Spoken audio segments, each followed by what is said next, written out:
কিছুক্ষণ আগে বিএনপির ভারপ্রাপ্ত চেয়ারম্যান তারেক রহমানের কন্যা জাইমা রহমান তিনি এসেছেন, তার সাথে কিন্তু তার পরিবারের অন্যান্য সদস্য যারা রয়েছেন তারাও এসেছেন। এখানে কিন্তু তারা এখন কবর জিয়ারত করছেন, দোয়া প্রার্থনা এবং মোনাজাত করছেন। দেখতেই পাচ্ছেন যে তার শ্বশুরবাড়ির পরিবারের, তারেক রহমানের শ্বশুরবাড়ির পরিবারের সদস্য যারা রয়েছেন তারা কিন্তু এই মুহূর্তে বেগম জিয়ার কবর জিয়ারত করছেন। জিয়া উদ্যানে সাবেক প্রয়াত রাষ্ট্রপতি জিয়াউর রহমানের কবরের পাশেই বেগম খালেদা জিয়াকে সমাহিত করা হয়েছে। সেখানে কিন্তু আজকে সকালে অর্থাৎ 10:30টার দিকে কিন্তু তারা আসেন এবং তাদের আশাকে কেন্দ্র করে এখানে প্রশাসনের নিরাপত্তা ব্যবস্থা সেটি কিন্তু আগের থেকে আরো জোরদার করা হয়েছে। আমরা এখানে দেখতে কিছুক্ষণ আগে কিন্তু তারা এখানে এসেছেন এবং কবর জিয়ারত শেষে এখন কিন্তু তারা মোনাজাত করছেন। আমরা তারেক রহমানের কন্যা তাকে দেখতে পাচ্ছি এবং তারেক রহমানের শ্বশুরবাড়ির অন্যান্য সদস্য যারা রয়েছেন তারাও কিন্তু এখানে রয়েছেন। এখন কিন্তু তারা মোনাজাত শেষ করলেন, এখন মোনাজাত শেষ করলেন এবং তারা এখানে আরো কিছু সময় থাকবেন আমরা তেমনটি কিন্তু জানতে পেরেছি। যেহেতু জানেন আজকে শুক্রবার দিন, বিভিন্ন রাজনৈতিক দলের নেতৃবৃন্দ তাদেরও কিন্তু আজকে আসার কথা রয়েছে এবং বিএনপির সিনিয়র কেন্দ্রীয়বৃন্দ এবং কেন্দ্রীয় নেতা যারা রয়েছেন তারাও কিন্তু আজকে আসবেন। জুমার নামাজ শেষে অনেকে আসার কথা রয়েছে এবং তার আগেও কিন্তু আসার কথা রয়েছে এবং এই তারেক রহমানের কন্যা এই তার দাদির কবর জিয়ারত করতে আসাকে কেন্দ্র করে এখানে প্রশাসনের যে নিরাপত্তা ব্যবস্থা সেটি আমরা দেখতে পেয়েছি যে একদম প্রধান সড়ক থেকে কিন্তু এই জিয়াউর রহমানের মাজারের আগ পর্যন্ত কিন্তু নিরাপত্তা ব্যবস্থা জোরদার করেছে এবং সাধারণ মানুষ যারা রয়েছেন তাদের কিন্তু এখান থেকে সরে যেতে বলা হয়েছে, অর্থাৎ নিরাপত্তা যাতে কোনো ধরনের বিঘ্ন না ঘটে সেই বিষয়টি কিন্তু তারা নিশ্চিত করেছেন এবং কিছুক্ষণ আগেই কিন্তু তারা এখানে এসেছেন এবং ফুলের শ্রদ্ধা নিবেদন শেষে তারা কিন্তু বেগম খালেদা জিয়ার কবরের পাশে দাঁড়িয়ে তারা কবর জিয়ারত করছেন, কোরআন তেলাওয়াত করছেন এবং দোয়া প্রার্থনা এবং মোনাজাত কিন্তু তারা করছেন এবং এই তাদের আজকে সকালের মধ্য দিয়ে তৃতীয় দিনের মতো কিন্তু সর্বসাধারণের জন্য আজকেও উন্মুক্ত রয়েছে বেগম জিয়ার যেখানে সমাহিত করা হয়েছে জিয়া উদ্যানে প্রয়াত রাষ্ট্রপতি শহীদ জিয়াউর রহমানের কবরের পাশেই তাকে সমাহিত করেছে। সেখানে কিন্তু সর্বসাধারণও আসছেন এবং আজকে সারাদিন, গতকালকেও আমরা যে চিত্র দেখেছি যে এখানে বিভিন্ন শ্রেণী পেশার মানুষ কিন্তু এসে তারা প্রার্থনা করছেন, দোয়া মোনাজাত করেছেন, কিন্তু আজকেও সকাল থেকে আমরা সেই চিত্র দেখতে পেয়েছি এবং প্রধান সড়কে কিন্তু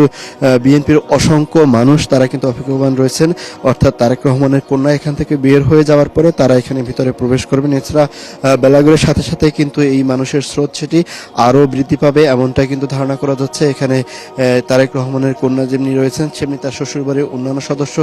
তারাও কিন্তু রয়েছেন এবং এই কবর জিয়ারত তারা করছেন এবং পাশেই কিন্তু আমরা দেখতে পাচ্ছি যে কোরআন তেলাওয়াত করছেন কয়েকজন আরো সাধারণ মানুষ যারা রয়েছেন তারা এখানে রয়েছেন। বিভিন্ন শ্রেণী পেশার মানুষই কিন্তু তারা এসে এখানে কবর জিয়ারত যেমনি করছেন, দোয়া প্রার্থনা করছেন এবং তারা বলছেন যেটি যে সাধারণ মানুষ যারা তারা কালকে এসেছিলেন, আমরা তাদের সাথে কথা বলেছিলাম, তারা যেটি বেগম খালেদা জিয়ার রুহের আত্মার মাগফিরাত কামনা করছেন এবং আল্লাহ পাক তাকে যেন জান্নাতবাসী করেন।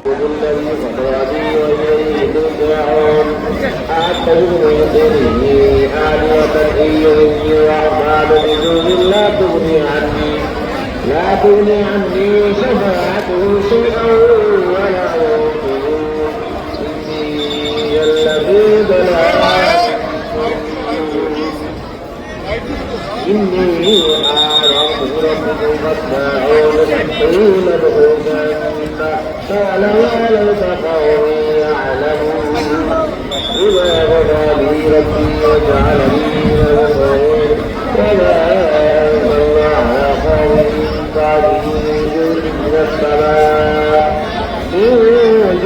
من السماء وما كنا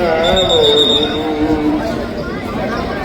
إن كانت إلا صيحة واحدة فإذا هم خالدون يا حسرة على العباد ما يأتيهم من رسول إلا كانوا به يستعجلون ألم يروا كم أهلكنا قبلهم من القرون أنهم لا يرجعون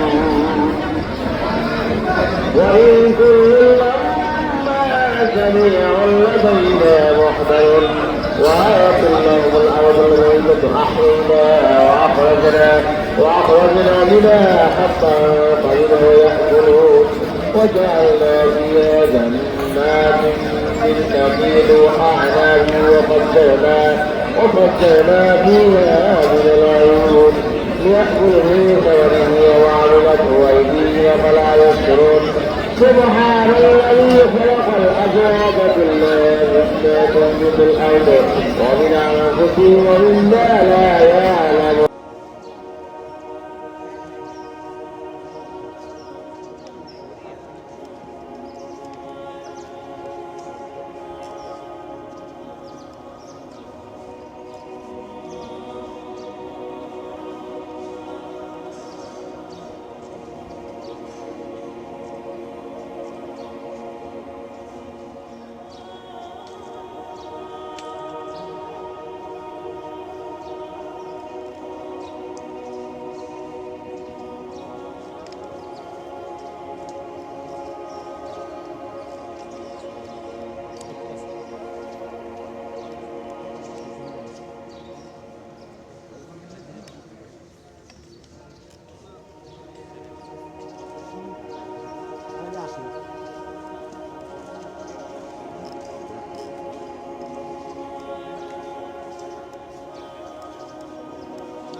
যতক্ষণ পর্যন্ত বেঁচে আছি